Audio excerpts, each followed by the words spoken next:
English translation 450th contact. Wednesday, 30th May 2007, 14:57 hours.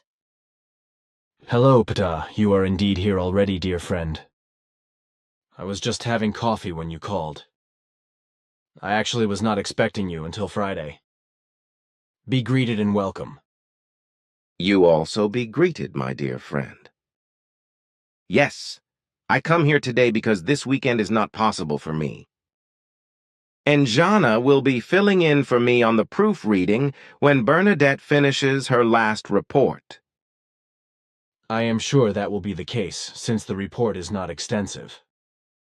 But it is still good if Injana comes, so there would not be a lot of accumulating reports. But what is so important and surprising that you want to tell me, as you explained when you called me? These are the foreigners unknown to us who operate in the terrestrial airspace. As I explained to you some time ago, we have not endeavored to make contact with these strangers for some time now. Nevertheless, this did not and does not prevent us from fathoming their origins and their efforts here on the Earth. I also told you that these foreigners have a variety of flying apparatuses that can be observed again and again by the Earth humans. I must now explain that our ongoing research into the foreigners has revealed something that throws a somewhat different light on the whole thing. Only 12 days ago, we were able to find out that all the different types of flying apparatuses which we had assigned to the foreigners are not only applicable to them, because some of the flying machines are in fact related to two other groups of extraterrestrial origin. But even with these, it was and is impossible for us to get in contact with them. Obviously, it is also the case that all three groups have nothing to do with each other and therefore have no contact with each other, as well as certainly no knowledge of our presence.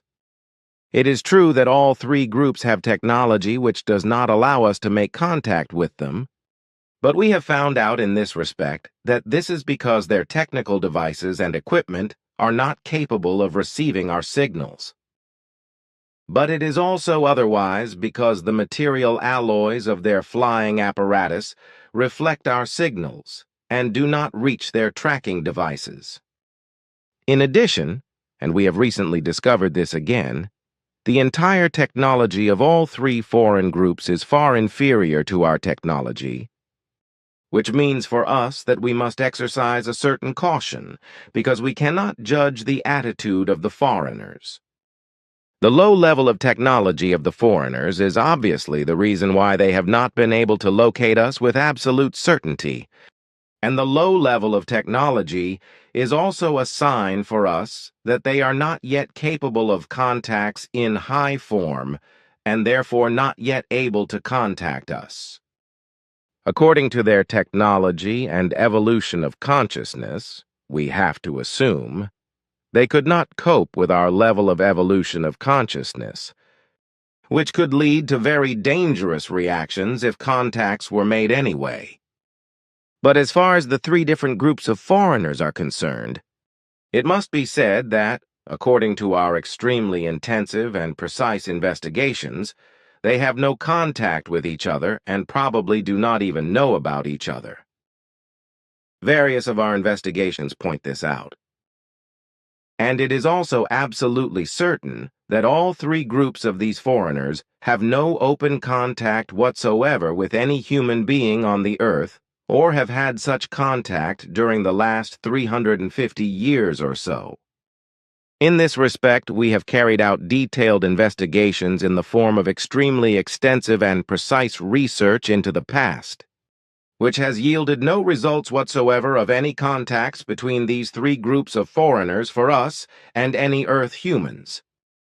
In this respect, our apparatus and equipment, etc., are very accurate and infallible, so that we can say with absolute certainty that no contact whatsoever has taken place between these three foreign groups of extraterrestrials, or perhaps future Earthlings, which could also be the case, and Earth humans.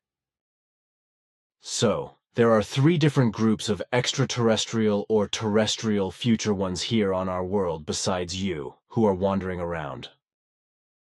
Your surprise has succeeded. But are they really all of them? Or is it not possible that there are others who are roaming around here?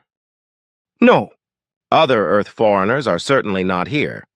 Because our very highly developed apparatuses and devices work flawlessly, so that we would be informed by them about other present extraterrestrial or Earth future forms without doubt and with absolute certainty. The fact that we only discovered a few days ago that the foreigners are 3 different groups is due to the fact that things have come to our attention which have only now made us aware that the various flying apparatus do not belong to one group alone. So we went back into the past by investigating the whole thing far, or about 350 years. And we came across the fact of the 3 groups, and were able to base our present research on it, which gave us, and continues to give us, the proofs of the 3 groups of foreigners. What lasts long will be good. Thanks for your information. But may I ask you a question right now? Afterwards, I want to play for you a DVD that Michael Horn brought to me from the USA. It is the documentary we started to make some time ago. Of course you can ask. We can watch the DVD later. Good. Here I have already prepared a question for you on the computer that relates to the following. It was on the 27th of May, at about 1:30, the night from Saturday to Sunday after the passive General Assembly, when Piero, he had night watch, and I were standing in the garage parking lot talking, when suddenly I felt an impulse that made me watch the starry night sky. It lasted only a few seconds. Then I saw a moving star, which I judged to be a telemeter disk because of its size and altitude and the weak light.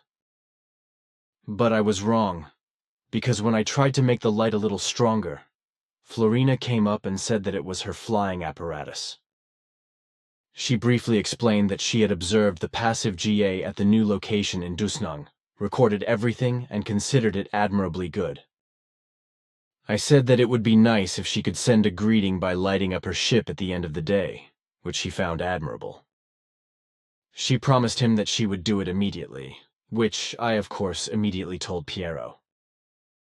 No sooner said than done, for the very next moment Florina's ship lit up, but in a form I had never seen before.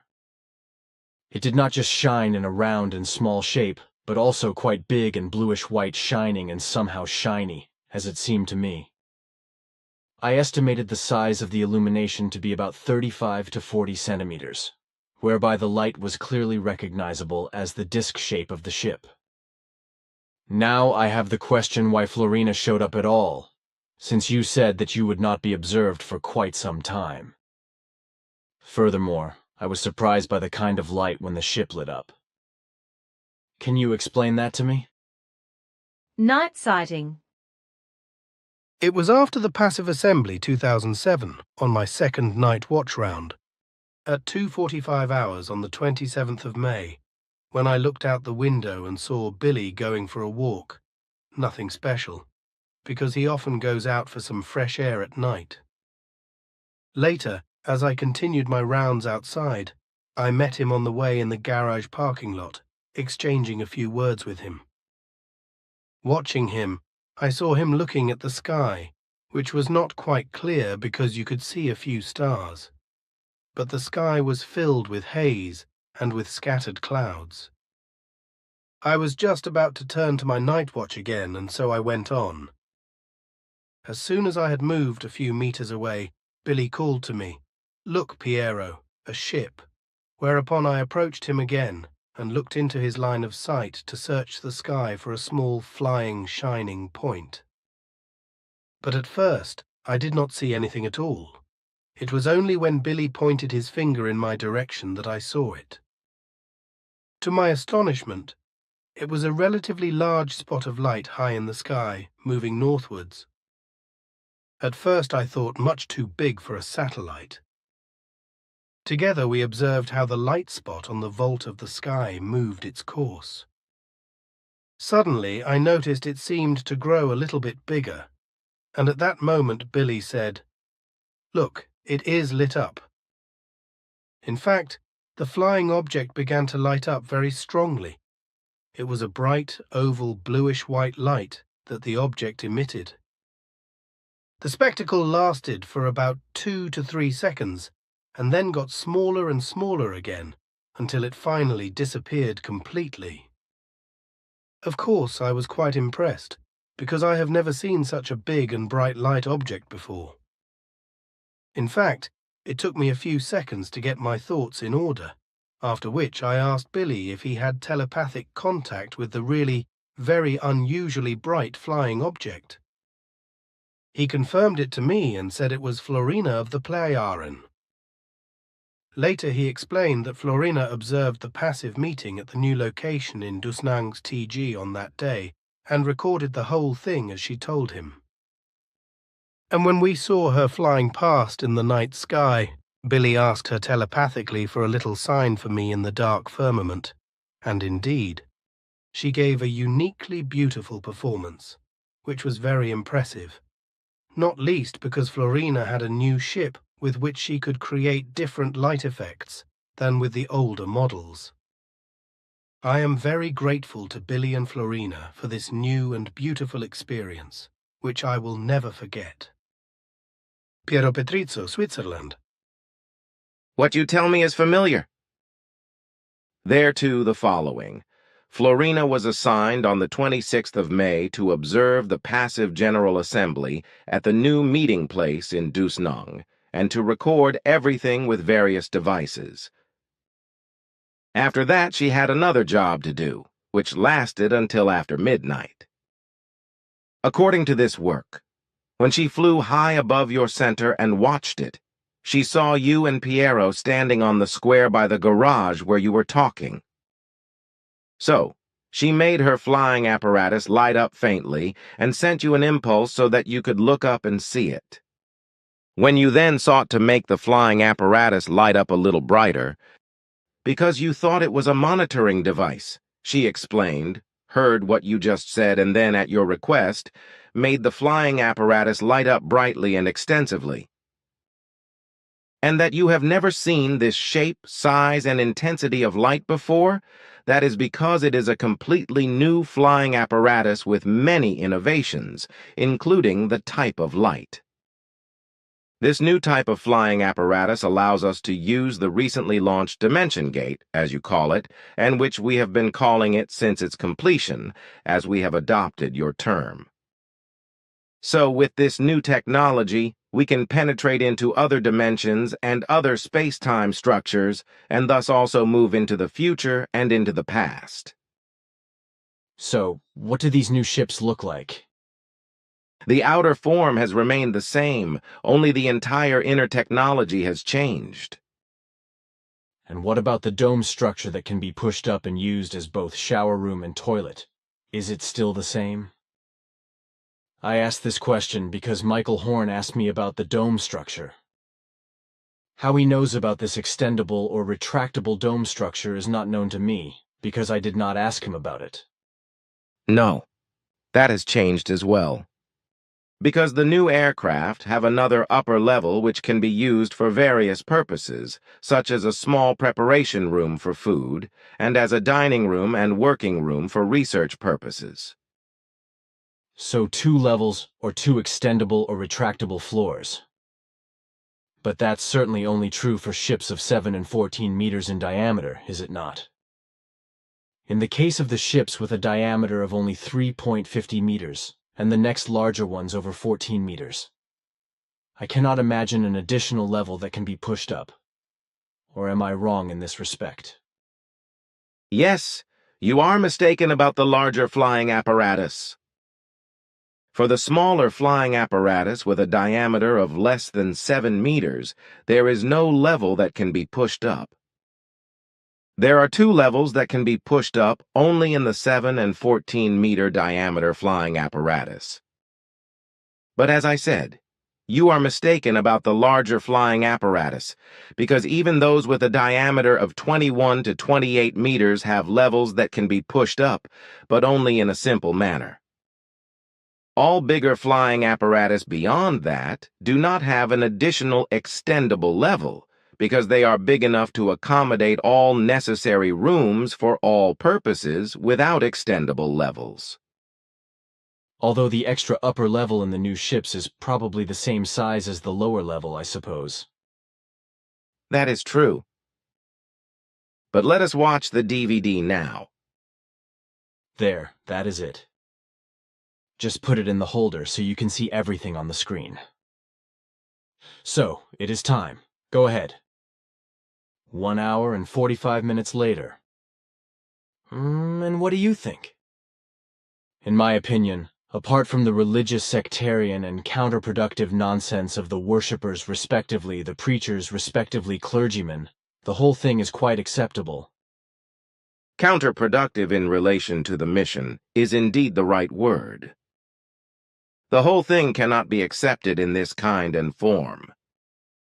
All the religious and sectarian as well as nonsensical gibberish of the preachers must be removed, because this corresponds to blatant propaganda for all religious and sectarian nonsense. If all the nonsense of sectarian and religious conditioning is removed, then the other comes into play, which relates solely to the mission, which is solely the whole purpose. No permission can therefore be given for the present form, because the whole thing is an emphasis on religious sectarianism and its aspirations, and in this form the mission that is to be emphasized is led to absurdity and ridiculed. Aha, I have said something similar to Michael Horn. The whole of God's worship of the God-humbled ones must be left out of the film, otherwise nothing will be accepted. That is also my opinion. You can only approve the whole thing when it is designed according to our sense of the mission. Clear. Then a question. For years now, stories have been haunting the Earth, and there are devices relating to bioresonance and magnets being sold that are supposed to bring good healing effects for all kinds of suffering. I also had a naturopath put bioresonance things on me, but there was no immediate or subsequent reaction. I also used special light lamps that were supposed to work against pain, etc. As I tested magnetic bracelets and other magnets with a completely neutral setting. But all these things that I wore for several months did not have any effect whatsoever, as was the case with Bach flower therapy and homeopathy. In my opinion, all these things are pure nonsense, which only have an effect if the humans believe in them, or if they believe in them in their imagination. What is your opinion? We have often talked about this and explained that it is all nonsense and pure profiteering, because the whole thing is in every respect based only on believing imaginations if any kind of reaction occurs, as is the case with every form of faith. Furthermore, it is not harmless to let magnetic forces act on the human body because they can cause illness and even trigger various forms of cancer depending on the addition, duration, and strength of the product. Even small magnets misused on the body can lead to health problems, and strong magnetic radiation can have fatal and incurable consequences. One more question regarding dowsing. As I know, the rod does not react to alleged water sources and other things that are sought, but it is the fine fluidal sensing of the respective person who carries out the dowsing. It is the fine fluidal sensing, if it really works, that activates the dowser's nerves, causing imperceptible movements in the rod carrying hand and thus making the rod swing. This is the real reason why humans assessed with a fine fluidal sensory ability can actually find sources of water and lost things, etc. through rods and pendulums. But humans who have such fine fluidal sensory abilities are seldom found, for the majority of dowsers and pendulum users are either swindlers, deluders, or charlatans, whose actions they consciously or unconsciously elicit through their wishful thinking. The whole thing is, in any case, generally erroneously called something supernatural, which does not really exist, because for human beings everything and anything is sensorily graspable. And what cannot be grasped in a coarse material sense is perceived in a fine fluidal sense, as I have described in the spiritual teaching in Special Letter X12. and in Special Bulletin number 38 with the title, Supersensory or Fine Fluidal or Fluidal Forces. Through the fine fluidal sensing, not only thoughts and feelings, etc. can be perceived by humans, animals and many other creatures, but also fluidal swinging waves of objects, etc., as well as all kinds of electromagnetic swinging waves of elements and substances, including water, etc. Now the question is, do you have any devices or apparatus that enable you to perceive and analyze not only the coarse material swinging waves, but also the fine fluidal swinging waves? In this, I also include deposited human fluidal powers. Such analysis devices belong to the standard equipment of every flying apparatus, but also to every person who carries a small device of this kind in his or her clothing when doing research work, etc., in foreign areas. Then it is a warning device as well, I suppose. Yes, that is the case. Then, a question regarding the Sirians, with whom you have been in contact for some time now, after all. My question is based on the fact that Bernadette is working on putting the Nocademian lineage into a brochure, in which a statement of mine from the year 1995 is also integrated. At that time, it was still the case that you were not able to maintain contact with the Sirians, but that has changed some time ago, as you explained to me. How was it that you were able to get in contact with the Sirians after all? It is not the Sirian folks with whom we have come into contact, but our contacts take place only in remote communication form with some groups of consciously higher evolved scientists. These form our liaisons with the various governments, which are occupied by scientists who are also consciously higher evolved and who lead the peoples. We do not yet maintain personal or physical contacts because various prerequisites for this are still missing. The populations of the Sirian peoples themselves are not yet so far advanced in the evolution of consciousness that they would be equal to their scientists. And it is this fact that we cannot yet maintain official contacts with the Sirian peoples. Physical contacts are not yet possible with regard to scientists either. But nothing stands in the way of remote communication contacts because the evolution of consciousness of the scientists allows this, which is why we have opened these contacts.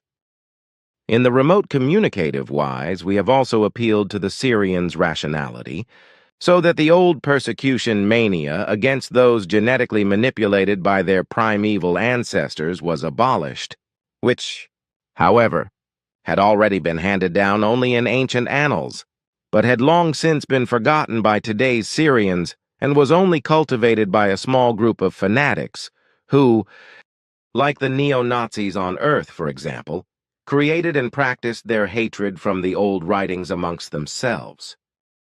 But we only found out about this some time ago, just when we were able to contact various Sirian scientists by remote communication, whereby we did this because we wanted to get hold of those hateful fanatics who threatened your life for so long and called themselves the Men in Black. But if you are now in remote communication with the Sirian scientists, then they must be really advanced in terms of consciousness development. This reminds me completely of the earlier times when scientists were the genetic manipulators. Then as now, in the serious regions, scientists are the rulers and the powerful ones who have the peoples under their command and give them the directions of thought. But these scientists of today are so far removed from the old forms of government that they lead the peoples in a free form, so that they too can evolve consciously, although they are still far below the level of the evolution of consciousness of the scientists. The old system of government by scientists has been maintained over very long periods of time and has only changed to its present form about 140 years ago, so it will take a long time until the peoples in general reach a higher level of evolution equal to their present scientists, whose earliest ancestors used their knowledge to bring their peoples under their power and to keep them in that power. This is no longer the case today. And as a result of the high evolutionary development of the Sirian scientists, we have been able to establish remote communications with them, which will enable us to establish physical contact with them in the near future, but which will be limited to the scientists and not extend to the peoples. So we will give development aid to scientists in every possible relationship and in every responsible wise possible for us and for them, whereby the teaching of the Spirit, aka creation energy teaching, will also be a comprehensive teaching. A lot has happened and a lot will happen. Then, according to your statements, it is necessary that I add some brief explanations in my 1995 statement, to make it clear that in the meantime a lot has changed with regard to the Sirians and contacts between you and them. Yes, that will be necessary, although you should perhaps also give a hint about today's conversation regarding these matters. I will do. Thanks for your comments. What I am still interested in, Asket's father, Ishwish Kasil, was an uncle of yours, a brother of your father Svath. But how is it that Asket is still relatively young, since her father was a brother of your father, while you yourself, as the son of Svath, are already an older man? My grandfather fathered my father Svath, while my father's brother Kasil was born as the second son of my grandparents, who emigrated to the Dal universe at the age of 82 and then, counting from today, became Ishwish 461 years ago and fathered Asket about 400 years ago, before he died about 11 years ago at the age of 1,163. Then he became a little older than Svath, when I think of the 1,152 years that his life lasted. That is true. What I would still be interested in regarding the 3 foreign groups of extraterrestrials or future Earthlings, or whatever they may be, is the following. Do you have any information on how many different flying apparatus each group has? And secondly, have you gained knowledge about what these 3 groups are doing here on Earth? And thirdly, it would be interesting to know why you have only now come to the conclusion that 3 different groupings exist. Fourthly, why did you not establish this fact when you went about 200 years into the past and researched everything concerning the first group of foreigners? The fact that these are 3 different groups was only discovered a few days ago, because we received new devices and apparatus through the sonar, through which we were able to scan and examine their airplanes unnoticed by the foreigners. These new devices also serve to scan the airspace much more precisely for all kinds of objects than was possible with our previous devices. How... Excuse me if I am interrupting you. By probing and examining, I assume you mean scanning, as we call it here, right? That is what it means, yes. Well, we were able to scan the aircraft with the new devices and equipment. And we also noticed that the foreign aircraft have 3 different basic technologies, which differ from each other such that they could clearly only be assigned to 3 different technological development stages. In the end, it also turned out that the crews of the aircraft of each of the 3 types of technology are so fundamentally different that they have no relationship whatsoever to each other. In part, we were able to fathom the state of the evolution of consciousness of all 3 groups, whereby this state has 3 different and blatantly striking evolutionary levels from each other. In doing so, we also fathomed the fact that the 3 groups have no knowledge of each other and therefore no contact with each other. So you know more than you first said. You did not ask for it either. I always have to ask. Then please continue to tell me what to say to my questions. I am also interested to know if you did not come into conflict with your directives when you scanned the crew's consciousness levels. Of course, there were no conflicts in this respect, because we are allowed to explore the consciousness levels of humans, because this has nothing to do with penetrating those areas of personality that we are not allowed to explore. But to your questions, As far as the number of flying apparatus registered by us, of the three groupings foreign to us is concerned, the total number registered by us amounts to 216, although we do not yet have any data as to how many flying apparatus belong to which grouping in each case. However, we do know the number of different flying apparatus, whereby this amounts to 74 of them, and this in total in relation to all three groupings. And again, a question on this. These ships or flying apparatus by your designation, are they in the airspace all the time? No, that is not the case because they disappear again and again, although we cannot determine where to. Then they just suddenly return without us being able to find any coordinates. And as far as the question of what these three alien groups are doing here on Earth is concerned, I can only say that we do not know. We have made one observation, however, and that is that at least one group is doing atmospheric and geological research. But as far as your question is concerned, why we did not recognize during our first investigations up to the time of about 200 years ago that the for us foreigners are three different groups and completely different human life forms. That is because we were not yet in possession of the scanning devices and scanning apparatus by which we could have clarified everything more exactly. Only on our request did the Sonair agree to make their high technology available to us, which enabled us to clarify everything. Although we have been in possession of scanning equipment for a very long time now, it was not possible to scan the aircraft and their crews with this equipment due to certain radiation from the foreign aircraft, because our scanning pulses were always reflected. Today we know that the reason for this is the material alloy of the foreign aircraft. And strangely enough, all three groups of aircraft, although they are clearly not connected to each other and obviously have no knowledge of each other. Also, before you ask, we could not find out if the three alien groups maintain any stations on Earth, because even with our best and newest equipment we could not find anything like that. Aha, so it is like that.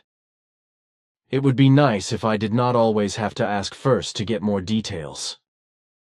For my part, I thought, according to your earlier statement, that you were no longer concerned about the foreigners, which you have now done anyway. Is that not a contradiction? I was not aware that you wanted to know more about this. You always ask. No. Our clarifications do not contradict what I told you because my words only referred to further attempts to make contact with the foreigners. So my speech was not about not seeking more information about the origin and nature of the aircraft and their crews. Of course, I usually ask when something interests me. And with regard to the fact that you no longer seek contact with the foreigners, I simply misunderstood something. Pardon me, my friend.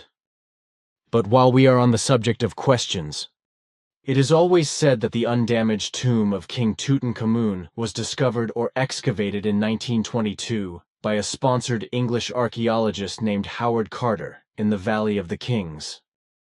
Unfortunately, I do not know the name of the sponsor, but I know that it has always been claimed that both Howard Carter and the sponsor had enriched themselves with the gold and jewelry treasure of the grave goods. Do you know anything about whether these suspicions were made up out of thin air and are therefore pure invention? There were two men for whom the archaeologist and draftsman Howard Carter worked as excavation director. One was a certain T.M. Davis, and the actual sponsor was a certain G.E. Earl of Carnarvon. And indeed it is true that the assumption is correct. Because both Earl of Carnarvon and Howard Carter enriched themselves by stealing grave goods, because they stole gold values as well as jewels and artifacts. The nonsensical story was then told that Carter, because he desecrated Tutankhamun's tomb, died shortly after the opening of the tomb by a curse that was placed on the tomb.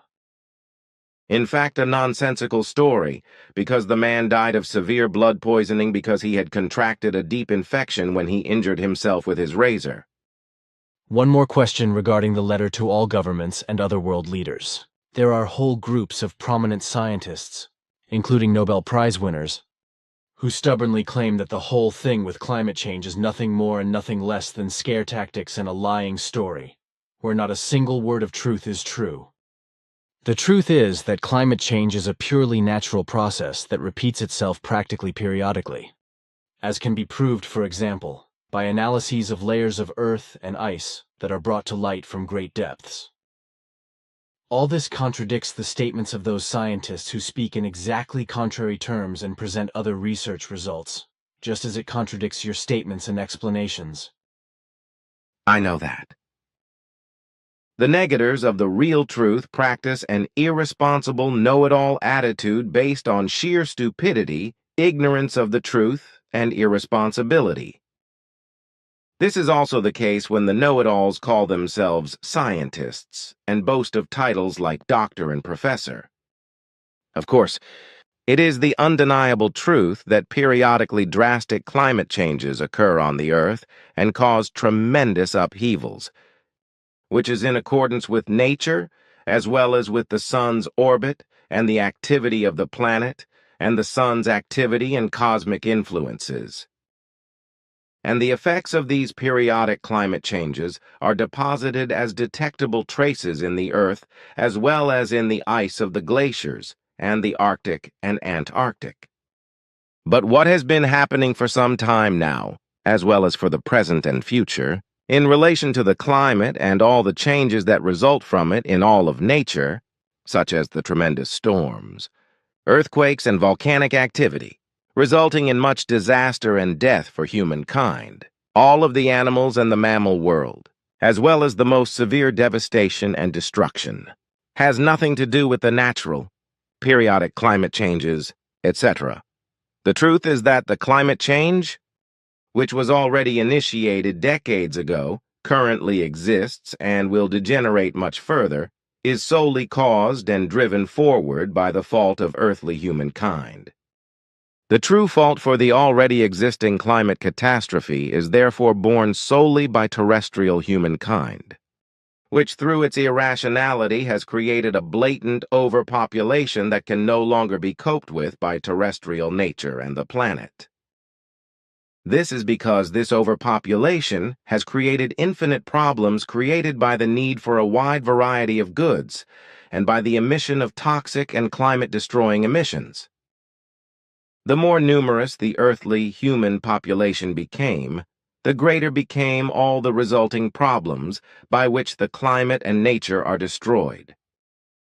And the greater the overpopulation continued to grow, the greater became all the resulting problems, which could no longer be brought under control. But this means that in the future all problems, destruction of nature, the atmosphere, water, land, and climate will continue to grow and get much worse.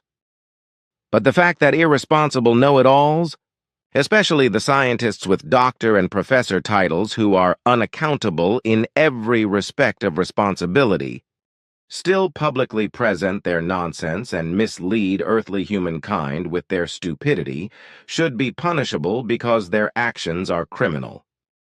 This because through the misinformation the earthly human beings are encouraged to continue to behave and act irresponsibly, whereby the earthly population increases even further. Instead of being reduced through measures of a decisive and regulated birth stop, so that all problems are reduced and nature and climate can regenerate again, which will take a very long time, however, if the Earth human being should finally become rational. But as long as the majority of the earthly humanity holds on to its dubious freedom to do and allowed to do as it pleases, to create offspring in abundance at its own discretion, and to destroy nature, the climate, and the planet at will, nothing will change for the better, but will only cause even greater problems. Well roared, Lion. Your words are powerful and good again.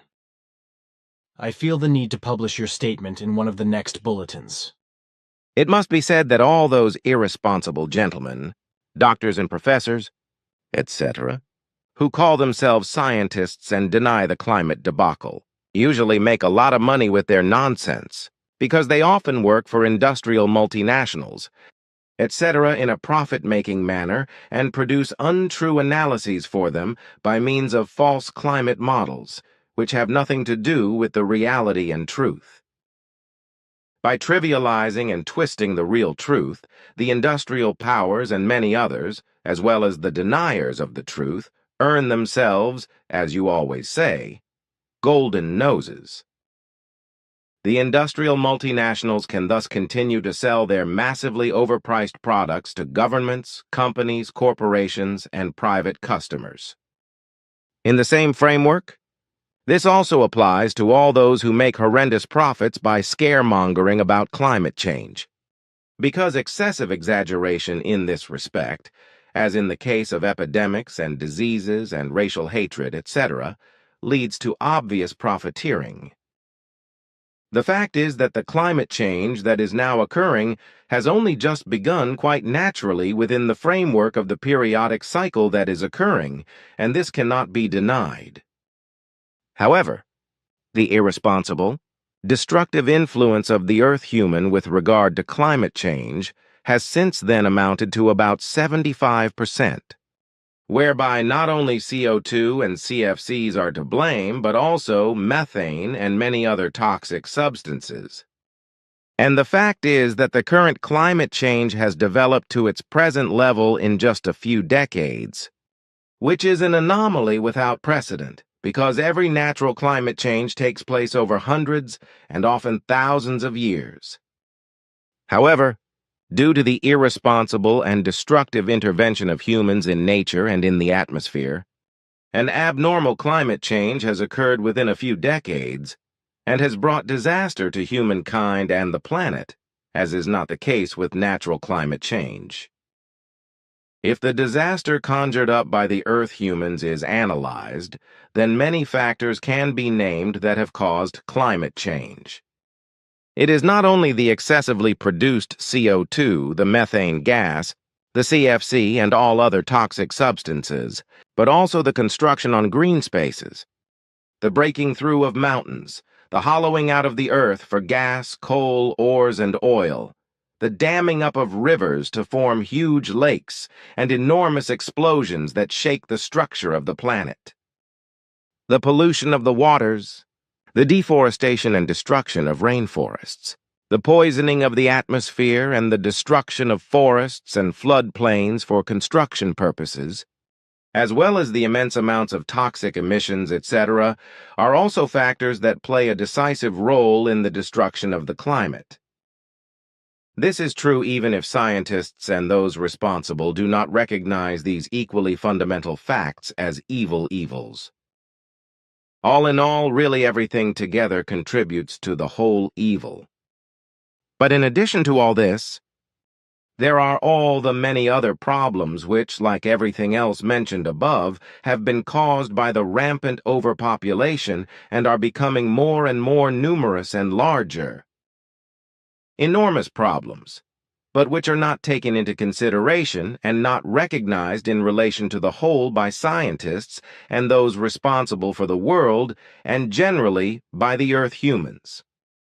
These include, among many other things, energy problems, rising criminality, serious felonies, religious hatred, the plagues, epidemics, pandemics and diseases, xenophobia, and neighbor and racial hatred.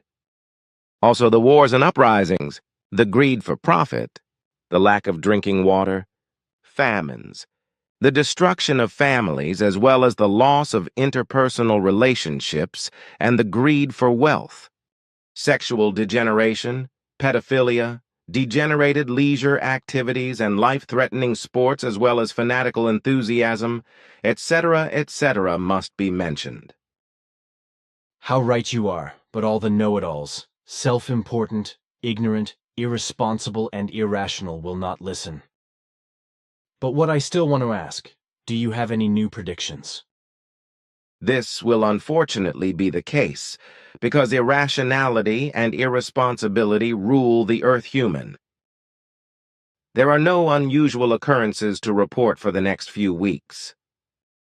It is true that in the next few weeks there will be violent storms all over the world, causing severe flooding and destruction, with Switzerland, the USA, Australia, China, and all of Europe, etc., also being severely affected, and also deaths, as will be the case with great drought and heat in India, Pakistan, and Bangladesh, etc. But nothing is exceptional anymore, as I said before. What is perhaps exceptional is that in the Gaza Strip, the two groups Hamas and Fatah are now openly fighting each other in a state of civil war, which will ultimately lead to the dissolution of the unity government and cause many deaths. Otherwise, there is nothing to be said for exceptional circumstances. There is no need for all the time around the world to be exceptionally busy. In fact, it is quite enough with all the natural disasters, and with the human Ausertungen 9 to get very badly out of control of the good human nature, and evils that have long since become commonplace and habitual. I can only agree with you there. But the earth human of the great masses is stubborn and cannot be taught any better. In particular, not with regard to the increasingly widespread extreme religious and sectarian fanaticism, the resulting terrorism, and the terrorism practiced by fanatical right-wing and left-wing radicalism. The human beings of the earth are only too happy to let themselves be seduced by it and driven on to paths of ruin.